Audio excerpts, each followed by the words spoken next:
పాఠశాలలో అలుగు వర్షిణి అని ఐఏఎస్ ఆఫీసర్ గారు మీ పిల్లలే అంటే ఆ గురుకుల పాఠశాలలో ఎవరు చదివితే వాళ్ళే టాయిలెట్లు కడుక్కోవాలి, వాళ్ళే క్లాస్ రూమ్ ఊడ్చుకోవాలి, వాళ్ళే అన్ని పనులు చేసుకోవాలి, ఉద్యోగస్తులు మాత్రం టైంకు జీతం తీసుకుంటారని మాట్లాడుతూ ఉంది. మంచిదే అమ్మా, వర్షిణి గారు ఎవరి పని వాళ్ళు చేసుకోవడం తప్పేం కాదు. మరి నువ్వు అన్ని గురుకులాల్లో ఇంప్లిమెంట్ చేయమ్మా, అన్ని స్కూళ్ళల్లో ఇంప్లిమెంట్ చేయి. ఒక్క ఎస్సీ గురుకులంకే ఉంటుందా రూల్ అనేది అన్ని గురుకులాల్లో ఉండాలి, అన్ని స్కూళ్ళల్లో ఉండాలి. అప్పుడు నువ్వు కరికులంలో పెట్టు, మరి ముఖ్యమంత్రితో మాట్లాడి కరికులంలో పెట్టు, అన్ని స్కూళ్ళల్లో ఇట్లా చేయండి అని మీ ముఖ్యమంత్రిని ఒప్పించి పెట్టు.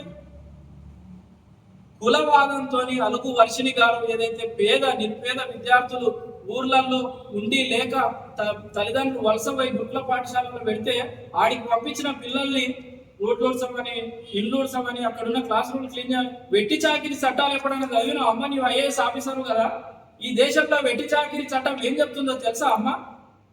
తక్షణమే ముఖ్యమంత్రి రేవంత్ రెడ్డి గారు ఆమె మాట్లాడిన వాయిస్ రికార్డింగ్ మొత్తం రాష్ట్రమంతటా వైరల్ అవుతున్న తక్షణం ఆమెను సస్పెండ్ చేసి ఈ వర్గాల పట్ల ప్రేమ ఉన్న ఒక ఆఫీసర్ను ఆ కుర్చీలో కూర్చోబెట్టాలని మేము డిమాండ్ చేస్తా ఉన్నాం. మంచోషుడు గౌరవ డాక్టర్ ఆర్ఎస్ ప్రవీణ్ కుమార్ ఉన్నప్పుడు ఆ గురుకులాలు స్వర్ణయుగంలో ఉన్నాయి. కానీ ఈ రోజు మళ్ళీ అక్కడ విద్య లేదు, తిండి లేదు, అనేక రకాల దురలవాట్లతో గురుకులాలు మగ్గిపోతా ఉన్నాయి.